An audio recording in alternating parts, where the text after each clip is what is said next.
Voilà, donc je suis Guy Aubert, le patron de la société étanchéité frottement Gimasso. Nous sommes donc adhérents d'Elanova et je suis un des membres fondateurs de la FDCA, la fondation du caoutchouc. Je m'appelle Stéphane Houdet, je suis un athlète paralympique. J'étais porte-drapeau de la délégation française aux Jeux de Tokyo. Ma spécialité, c'est le tennis en fauteuil roulant. Et je suis triple champion paralympique de cette discipline.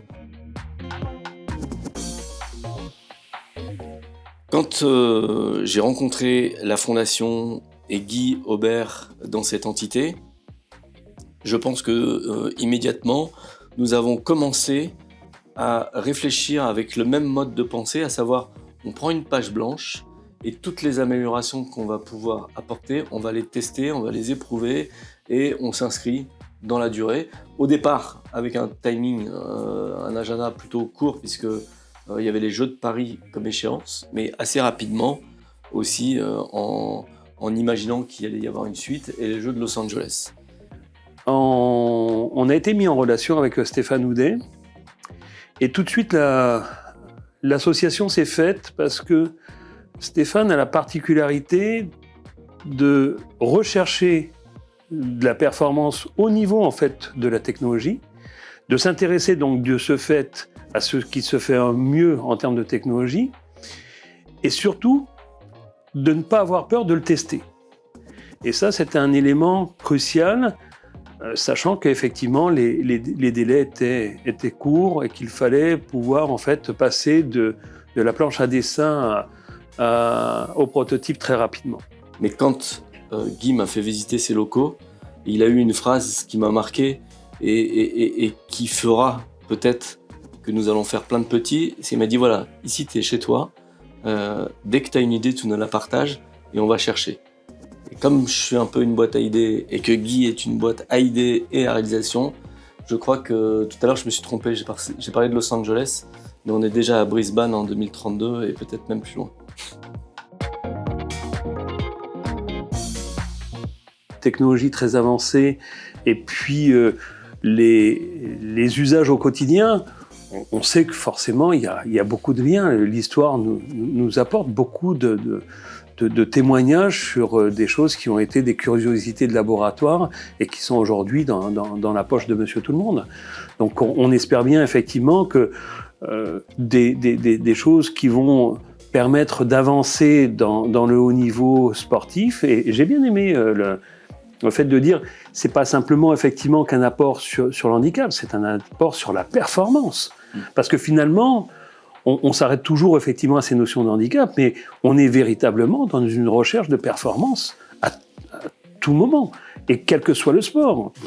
Donc c'est ça qui a fait l'intérêt, et on a complètement dépassé les problématiques de l'handicap à un moment donné pour vraiment s'inscrire dans cette logique de pure performance.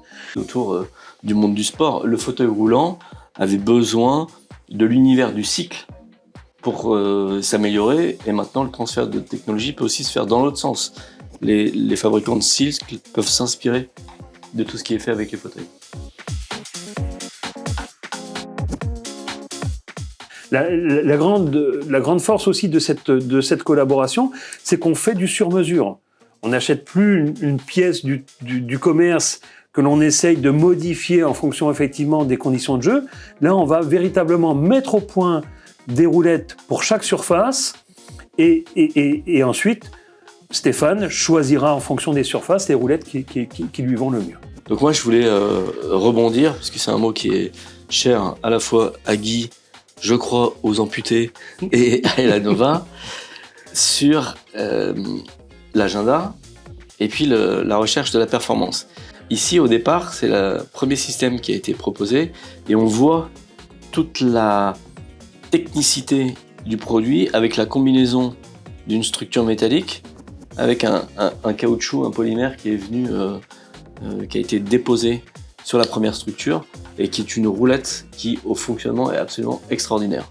En revanche, puisqu'on cherche toujours à faire mieux, assez rapidement, on a divisé le poids par 3 avec une structure PIC carbone intégrée et un petit élastomère aussi en surface. Comme disait Guy sur le caractère unique de ces produits, ça n'existe pas dans le commerce, si ce n'est dans quelques années copié par nos amis. La prochaine évolution, parce que le tennis en fauteuil se joue sur différentes surfaces, la terre battue, le dur et aussi l'herbe à Wimbledon, c'est d'avoir une surface de contact avec le sol qui soit très fine. Donc là, il m'a proposé une roulette très légère, pic carbone, avec, malgré tout, une surface de contact très fine. Et puis, puisqu'on parle de Brisbane et d'une évolution, on a ici un produit, je suis incapable de dire le poids tellement c'est léger, mais qui est le produit de demain, avec une structure polymérisée aussi sur un pic carbone, mais qui se sent à peine dans la main et qui est vraiment un produit du futur. En fait, ce type de collaboration dépasse le cadre des activités paralympiques et rejoignent vraiment, dans un premier temps, le monde du sport, le monde de la performance. Et puisqu'on cherche à s'améliorer pour une pratique, c'est en ce sens qu'il y a un débordement technologique ou un débordement d'état d'esprit, puisque c'est pas uniquement pour les athlètes paralympiques, mais pour tous. Et en plus, un débordement sociétal, puisque en améliorant pour une pratique de compétition, on améliore aussi pour le quotidien de tout le monde.